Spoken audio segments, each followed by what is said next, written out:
India ಫಸ್ಟ್ಗೆ ಸ್ವಾಗತ. ನಾನು ವಿದ್ಯಶ್ರೀ. ಸೆಪ್ಟೆಂಬರ್ ಕ್ರಾಂತಿಯ ಕಹಳೆ ಮೊಳಗಿದೆ. ಜುಲೈನಲ್ಲೇ ಬೆಂಕಿ ಕಾಡ್ಗಿಚ್ಚಾಗಿ ಮಾರ್ಪಡ್ತಾ ಇದೆ.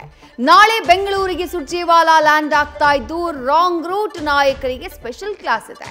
ಇತ್ತ ವಿದೇಶದಲ್ಲಿರುವಂತಹ ರಾಹುಲ್ಗಾಗಿ ಸಿದ್ದು ವೇಟ್ ಮಾಡ್ತಾ ಇದ್ರೆ ಡಿಕೆಶಿ ಜಾತಕವನ್ನ ಅಶೋಕ್ ಇಂಟ್ರೆಸ್ಟಿಂಗ್ ಆಗಿ ಬಿಚ್ಚಿಟ್ಟಿದ್ದಾರೆ. ಈ ಗದ್ದಲದಲ್ಲಿ ಇನ್ನೊಂದು ಬಾಂಬ್ ಸಿಡಿದಿದೆ. ಶಾಸಕ ಇಕ್ಬಾಲ್ ಹುಸೇನ್ 3 ತಿಂಗಳಲ್ಲಿ ಡಿಕೆಶಿ ಸಿಎಂ ಆಗ್ತಾರೆ.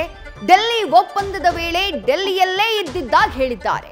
ಆದ್ರೆ ಮಹದೇವಪ್ಪ ಮಾತ್ರ ಸಿದ್ದು ಪರ ಬ್ಯಾಟ್ ಬೀಸಿದ್ದು ಪಂಚವರ್ಷ ಸಿಎಂ ಅಂತ ಹೇಳಿದ್ದು ಹಸ್ತದ ಕುಸ್ತಿ ತಾರಕಕ್ಕೇರಿಸಿದೆ.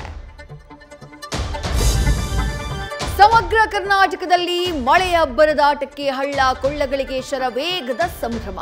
ಜೂನ್ನಲ್ಲಿ ಭರ್ತಿಯಾದಂತಹ ಕಾವೇರಿ ಶುಭ ಸಮಾಚಾರ ಹೇಳ್ತಿದ್ದಾಳೆ. ನಾಳೆ ಕೆಆರ್ಎಸ್ಗೆ ಸಿಎಂ ಬಾಗಿನ ಅರ್ಪಿಸುತ್ತಿದ್ದಾರೆ. ಅತ್ತ ಕೃಷ್ಣಾ ಕೊಳ್ಳದಲ್ಲೂ ಪ್ರವಾಹದ ಭೀತಿ ಹೆಚ್ಚಾಗಿದ್ದು ಬೆಳಗಾವಿಯಲ್ಲಿ ಜಲ ನರ್ತನ ಬರಸಿಡಿತಾ ಇದೆ.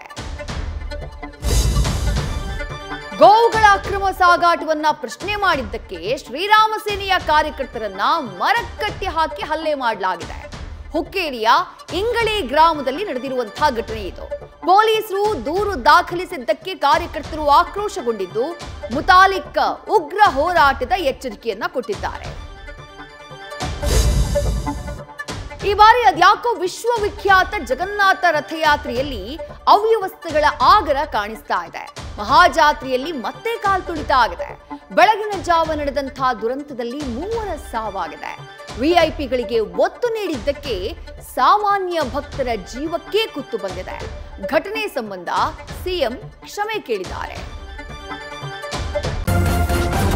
ನ್ಯೂಸ್ ಫಸ್ಟ್ ನಿರ್ಭೀತಿಯಿಂದ ನಿಮ್ಮ ಪರವಾಗಿ.